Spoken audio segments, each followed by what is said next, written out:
in duress. So I'm asking, why are you guys not in these type of relationships where you're in duress? That's what I'm asking. I've never met a woman like Kamil.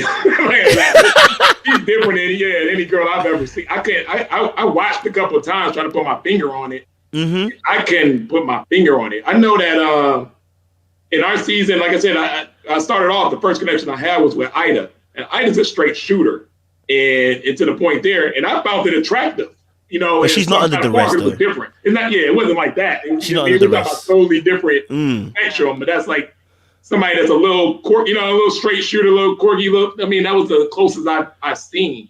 But I've never met anybody like Kamil. Like, all right, let me put you guys in the hot box. Now, let me put you guys in the hot box because you are trying to dodge this thing. Let me put you guys in the hot box. I'm going to start with Jay. I'm going to come back. I'm going to come back to you. Jay, I want to start with you because he's going to give me honesty. Jay's going to give me honesty this time. Okay, country bumpkin. Are you accepting that? No. Girl says that to you. Are you accepting that, sir? Hell no. You're not accepting that? I'm going to be honest with you. When I saw that, and the fact that he didn't address it at that moment told me a lot. That's the equivalent of if any man would have called a lady Stacy, if one of them brothers would have called you a country bumpkin, there would not have been he wouldn't have got to the comma nor the period on the sentence before you would have checked him.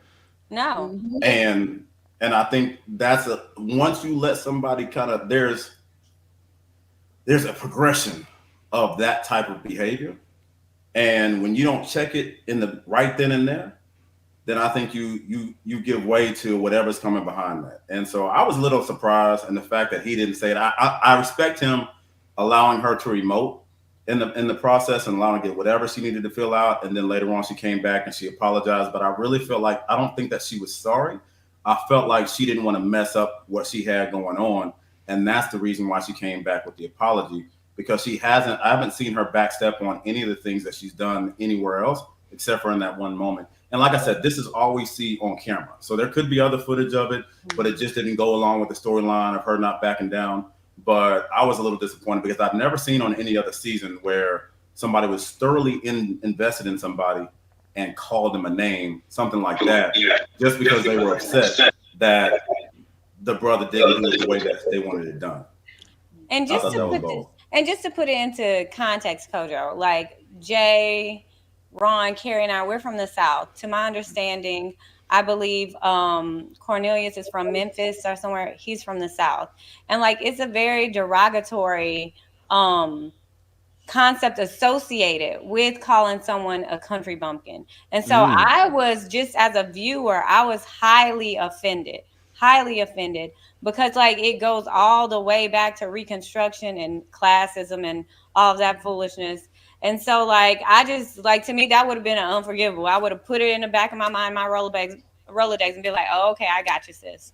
I was saying it's time chunk deuces.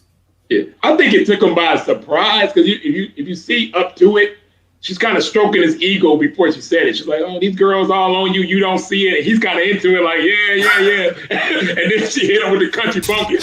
And he didn't catch on to it quick enough. He was kind of like, they got give him that little head, bam. The Street Fighter Ayuki. Give him that laugh. Tyron, what you saying, man? What you saying about this, bro? I remember watching it, and I remember just saying, like, you got to say something, right? You got to do something. You could still say it in a way that, you're not being disrespectful to her, right? We were just talking about protecting Black women, but you got to say something. You got to do something. Grab the hand, something, right? You got to say something or do something. And the fact that he didn't, it was kind of shocking to me, because I know, the fellas I know would have said something, even if it's in a respectful way, right? I ain't talking about snatch her up or nothing, but say, do something. And also, it's only been a few weeks, so to be that emotionally invested, that would also be a red flag for me. Right? You come to me and because it wasn't that long in the process where you going off and crying and calling names. At this point, that would have told me that there's some emotional unstableness going on, like this emotional instability. I'm not. That would concern me on the mental part of the person, not only the name calling. But you seriously are crying and boohooing because I'm conversing with other people and I'm going through the process. Well, I'm trying to go through the process. So again, if this is the reaction and she's saying, "Oh, but I told the women it's fine. Go for him. He can date other women," but then you're going off and crying and calling him country bumpkin. Him as well as others are not going to be so eager to try to make that connection. So, yeah. So, I mean, do you think she would have had any other match within a man though that was on the show out of your cast? I mean, they thought she was really good because Kamil got a banging body, so I think physically, at the beginning maybe, but I know a lot of the men are turned off by some of the behaviors that has been put out there. So, Let me ask the guys as well. Libby, we can't hear you still,